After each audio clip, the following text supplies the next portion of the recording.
Thanks so much for joining me here. I appreciate you coming on the Coach's Corner. Just to give you a little introduction here, this is Matt Brown with VSIN from our friends over at Vegas Sports Information Network. Love you guys over there. Love everything you do. Talked with a few of your other colleagues before, and it's always been a great time. We're going to talk about the NFL draft today. Are you a big football fan? Yeah, absolutely. Huge NFL guy, Awesome. huge football guy overall, from the South originally. So pretty much in my blood to wake up and watch football every Saturday and Sunday. So feeling really excited about Thursday. Awesome. So who's your team? I don't have a pro team necessarily. I went to LSU, so Okay. LSU is really my team that I root for heavily. And come Sunday, whoever's got the money on them, you know. So you're probably pulling for Will Campbell to go pretty decent in the draft then, huh?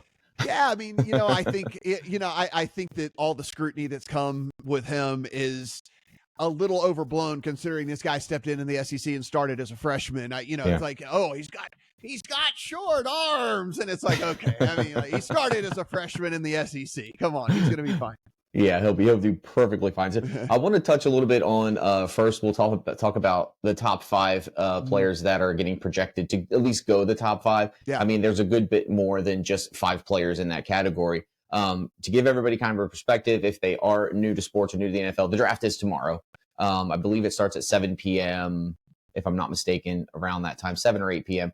It'll kick off. The first round is just tomorrow night, I believe, and then we get the second and third into the possibly the fourth over the weekend. Do they do the fourth still? Yeah, second and third on Friday, and then the rest over the weekend. Yeah. Right, correct. And some of the top five projected picks, I think it's kind of obvious now. Titans are probably going to take Cam Ward at number one. They kind of teased everybody a little bit through the beginning of the offseason. Are we going to trade out? Are we going to trade back? Are we going to, try to get a draft haul for the number one pick? I don't think we're going to see that happen. I definitely think it's going to be Cam Ward to Tennessee. What do you think? Yeah, I think we are. I'll tell you what I think. I think that we know 1, 2, and 3. I think that 1, 2, and 3 are pretty set in stone at this point. And I think the draft really does kind of open up and begin at 4, in my opinion. Like you said, Cam Ward 1, Travis Hunter 2, Abdul Carter 3 seems pretty much the way that this is going to go. And while we do have Will Campbell widely, kind of mocked, and certainly the experts say you need an offensive line there for Drake May with the Patriots, I think the Patriots are kind of open for business. I think if somebody called them with a good offer and somebody wanted to move up to 4, there are some other offensive linemen that are pretty good and pretty talented. I don't think they have to have Will Campbell here. So I kind of think the draft starts at 4. Okay. I could agree with you there. And trading back is a thing to do now. It wasn't as a popular of opinion or a popular of a move, maybe 10, 15 years ago, or give or take. Yeah. But now trading back for draft haul is the thing to do, because there's so many prospects that can be developed into the superstars. I mean, just look at, they didn't trade. I don't think he was picked up from a trade back, but look at Tom Brady. Yeah. I mean, the man wasn't even drafted in the first 4 rounds of the draft, and he's one of the greatest, if not the greatest of all time at the quarterback position. A player that I'm really interested to see just how they do in the NFL overall is Travis Hunter. He's got a lot of buzz around him just for the fact that he can play both ways. They're saying, experts are mostly saying he'll be more of a defensive player and sprinkled into the offense of whatever team grabs him, if they want to use him there for certain plays, maybe certain packages. What do you think is going to happen there with him? Yeah, I mean, I thought that was going to be the case as well. And then you get the Browns coming out this past week, kind of more talking about him on the offensive side of the ball than they were on the defensive side of the ball, which I thought was really, really interesting, because it seems to me like it would be easier for a two-way player in the NFL to primarily focus on corner and then go be like wide receiver 4, right? Or wide receiver 5, something like that, and still be able to contribute on that side of the ball. I think people don't really realize how few routes like a wide receiver 4 really runs, throughout the course of a game. They're really only out there running like 10 or 11 routes as it is anyway. So him being able to do that, I think is pretty easy of a transition for him. But now they're talking about him more on the offensive side of the ball and the defensive side of the ball. So the Cleveland throwing us for a loop here for sure. No doubt about it. They may just be trying to trick us. Maybe they don't want us to get the edge on them, but I mean, which is fine. And I think whatever side of the ball he does end up playing the most on, he's going to thrive regardless. I mean, it's not like he's better at one than the other. I believe he's pretty equal on both sides. And when I say equal, one of the top players on each side of the ball going into the draft. Another player I really like that's been generating a lot of buzz is Ashton Jeanty, running back from Boise State. A lot of people are saying possibly to the Raiders. I've heard talks of even New England, depending on what they decide to do. What do you think about him going into the draft? Yeah, I have a position on him when they first opened the over-under market at 9.5. I took the under 9.5 as fast as I could hit the button because I'm not a talent evaluator, so I always say this every time that I come on anything. I mean, I just go by what everybody else who does do this for a living, take all the consensus opinions, mesh it together, and then try to read the tea leaves. And so for me, you hear they talk, there's like 3 guys that they really say are just the absolute blue chip plug and play from day one, and you have to worry about nothing. And it's Travis Hunter, and it's Abdul Carter, and it's Ashton Jeanty. I mean, like those are the 3 guys that all these talent evaluators say those guys from day one have all pro written all over them. And, you know, with Jeanty, he's your typical 3-down guy that you just don't see all that much anymore in the NFL. He can go in, he can play first, second, and you need him to pass catch downs on third. He can pass block as well. And so I think you're right. I think that it would not surprise me in the least bit if the Patriots walk up there and say, hey, Drake May, look at this new toy that we got you here. You know, like I wouldn't shock me at all. Jacksonville has a rookie GM, a new head coach. That's an offensive minded head coach there in Jacksonville. If they called his name, would that really blow anybody away? I hear that they kind of want to be a little bit more splashy with what they do in the draft as well. And then of course the Raiders sitting there at 6. We know what Pete Carroll likes to do, right? Pete Carroll likes to turn around and hand the ball off to running backs. And so, yeah, I mean, I think the floor might be 6 right there for Jeanty. Yeah, I agree. You mentioned Abdul Carter a few times here. He did have some injury concerns, I know, maybe a month or so ago. I haven't heard much update regarding that possibility of him going into the draft. I don't believe he's currently got an injury designated to him, but he's had them in the past, and that's been a worry. Do you think that'll affect his draft stock at all? I don't. It seems to me like the Giants have gone ahead and decided that they'll assume that risk. And I think it's a good gamble to have because when you see how important it is basically in the NFL nowadays to have a guy that can get to the passer with as much as we're passing in the NFL, having an Abdul Carter, I would roll the dice as well. I can't, you know, if there's a little bit of an injury stuff there, okay, I will assume that risk for a guy that could end up being, you know, an 8 to 10 year all pro in the league. And that's really how he profiles out with what he's able to do. So I think he's 3. I can't imagine. And the only reason I say I think he's 3 and I don't say he's 3 to the Giants is because I think he's a dude that somebody might look at, give the Giants a buzz and say, hey, look, we want to move up to that 3. What's it going to take to come get Abdul Carter? Because, you know, we actually feel like he's a piece. He plugs in on that defensive line, and it makes a real difference in us and what we think we can do next year. So I will say 3, but I won't say 3 to the Giants because I think the Giants might be open for business a little bit. There hasn't been a lot of like rumors of trade talk in this upcoming draft, and usually those are flying off the shelf like bread in a winter storm. You know, it's bread and milk. Like it's kind of insane. I think a lot of teams are probably holding back and they're waiting they don't want to show their hand just yet because a lot of things have changed within the NFL draft even in the last 5 years. And like we said, there's so many good players. I think a lot of teams are just holding out until maybe the last minute, or those calls are going. Yeah, I have a theory on it, which is like so everybody's saying like, I don't think we're going to get many trades in this draft because, you know, there's only a few just elite blue chip guys. And I actually go on the other side of that where I think that's the reason why I think we will have a bunch of trades, because say you're sitting 12 and you just want to move up to 10 because you definitely want to get the guy that you want. It might not cost that much, right? Like the price to move up in the draft might not be near as expensive as it has been in years past because there's only, you know, the Hunter and the Carter and the Jeanty. And so outside of those guys, everybody else is just really good, but not viewed as these like, you know, definitely all pro, you know, no matter what type guys. And so, yeah, I think we're like sitting there, somebody's sitting 13 and they're kind of like, let's see what it costs to move up to 10. You know, like we're sitting there 17. Let's see what it costs to move up to 15 and get the guy that we definitely want, you know? And so I think we see some of these little mini shuffles, right? Like I don't know if it's going to be like anybody moving from the low 20s up into the, you know, high teens or something, but I think just the the 17 to 15, the 15 to 12, the just moving up 2 or 3 spots to make sure you get the guy that you want. Because hey, I don't have to give up a 5th, right, or a 6th or something like that to do that. Yeah, it's a good theory. I do want to talk a little bit about a player who was projected possibly even into maybe the top 3, or maybe going as a possible 1-2 with Cam Ward, and that's Shedeur Sanders. He's getting a lot of attention right now, and not all of it's good attention. Yeah, a lot of draft boards have him falling all the way down to the Steelers, possibly back as far to the Steelers, but possibly to the Saints as well. The Giants have been talked about, but I think that one's kind of off the table at the moment with Winston and Russell Wilson in the quarterback room over there in New York. What do you think is going to happen with Sanders? Do you think he goes further than the first round, falls further than the first round?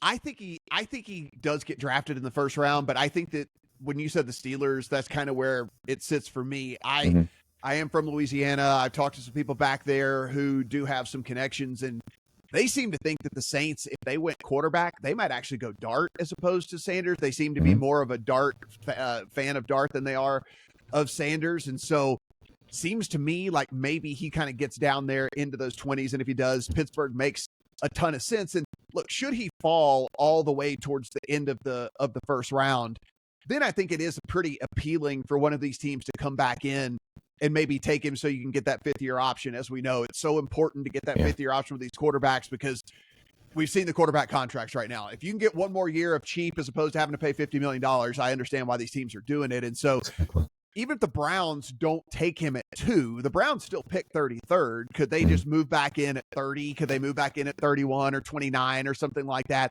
and come back and get him? I don't think he gets out of the first round, but I do think that he does get outside of the top 10.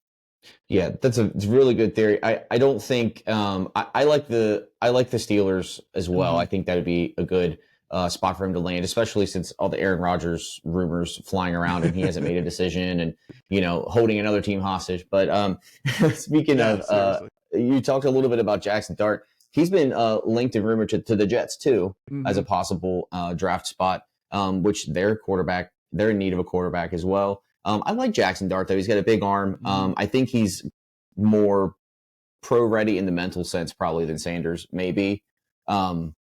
There's a lot that goes into a draft pick other than just their talent, and not a lot of people probably think that or realize that, because they got to fit in with the team, and especially if they're a quarterback, you want them to be a leader.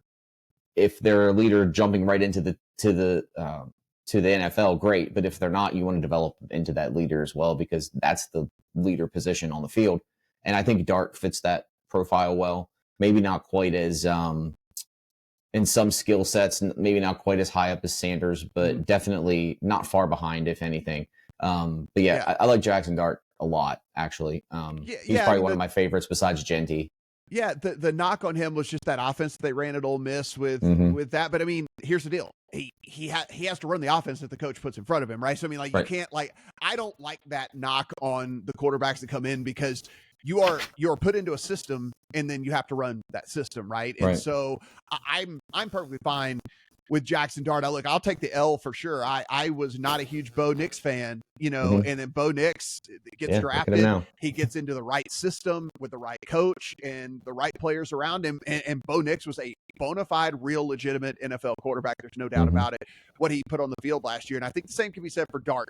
He falls into the right spot with the right coaching staff and with the right people around him. I think we're going to look up here in a year, and if I'm back on here with you next year, we're talking about this, we're going to say, see, we were right about Jackson Dart. That guy can play in the NFL.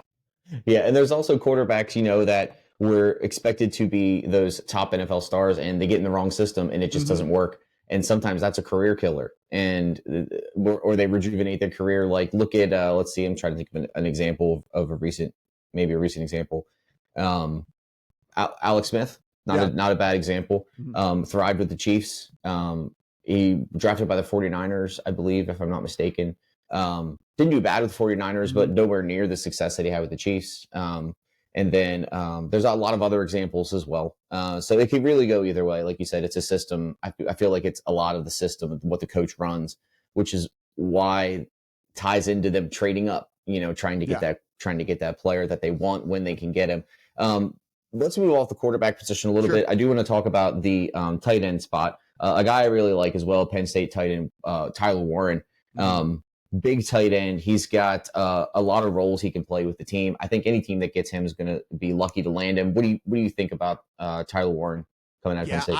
I love both. I love Warren and Loveland both. I think both of these dudes are going to be studs in the NFL. And with Warren, now we're starting to hear real buzz about him going as high as 7 to the Jets. And listen, does that make a lot of? I think that makes a lot of sense, right? If you're gonna go with Justin Fields, I mean, like, get him somebody that he can count on, that is a sure-handed playmaker, and let him go from there. And I think that Warren fits that bill for sure. And what he does from the pass catching standpoint at that position, I mean, it is not going to surprise me if we see whatever team gets him kind of utilize him in the way that I think the Falcons should have done with Kyle Pitts a whole lot more. Like, line him up in the slot, line him up out wide, like have him be a mismatch. And he has the athletic ability and athletic talent to be play a wide receiver type role, right? And so, like, I think he's going to be able to. Some team's going to exploit that too. I really like Warren a ton, and like I said, Steam now could go as high as 7. Yeah, that would be pretty crazy for a tight end. I don't remember ever seeing a tight end go that high recently. Anyways, what kind of bets are we looking at here involved with the draft besides who goes to first overall? What other kind of bets can people get into if they're looking to do that tomorrow night? Yeah, I mean, the market has gotten so awesome. Like, they have put so much stuff out now, which is really, really great. So obviously, first pick, second pick, all the way down to the 10th pick in the draft, you can do that. Of course, they have over-unders listed for a lot of different players as well. So it'll say, 6.5 for, right. Like right now, Genty is listed at 6.5. Is he going to go before that on the under? Or is he going to go over that 7 or beyond? So you can do the over-under type picks. You can also do how many from conference XYZ over and under, how many offensive players over under, how many offensive linemen, defensive linemen, wide receivers, all the different things like that are all available for people to go in. They even have exact order 1, 2, 3, 4, 5 that you can pick if you want to go that route. So yeah, I mean, they have really expanded the market a ton and the offerings that are out there. So you can definitely go wild. I would just a bit of caution if you are going to go into it. Just remember, and this happened last year, you can have the best of intentions and one weird pick can kind of throw things off. And so don't necessarily make all of your bets as if the draft has to go one way, because if it does veer off just a little bit, things can go bad. When the Falcons walked up there and took Michael Penix last year, I turned to the guy I was doing the show with and I turned and was like, I'm going to lose money this year in the draft. Because that was so off the wall, so out of nowhere. They just signed Kirk Cousins, this massive contract. And so Penix going to the Falcons was never on anyone's radar, and it just threw everything for a loop, right? So just do understand that you can have it down, right? You think you've got it nailed, and then somebody walks up there with some off-the-wall name, and it's like, well, okay, things are going to go south now. Right down the drain. Yeah. So, a lot of people in that situation, I mean, you can hedge your bets and you can, make one and make the opposite of the other. But a lot of people will probably backpedal in that situation and like, oh, let me go change this or let me put this bet in. And then that just digs the hole deeper usually. And that's the case for me anyways. I call that anger betting. Yeah. Yes, absolutely. Yeah, you're getting in there and you're just pushing the phone I'm as all hard too as you familiar, can. Yeah. Unfortunately. No, absolutely. And so just, it's a really fun event to bet on. There are some states out there that you can actually live bet this thing. So like you'll be able to. It's not the very next pick to come, but they'll let you like pick 2 picks in advance and stuff, and like you can do all of that. And so it is a wild and super fun and can be super profitable too if you do have a beat on how things go and it plays out that way. Yeah, exactly. Well, tell us where we can find VSIN online, where we can check you guys out. Are you guys on social media at all?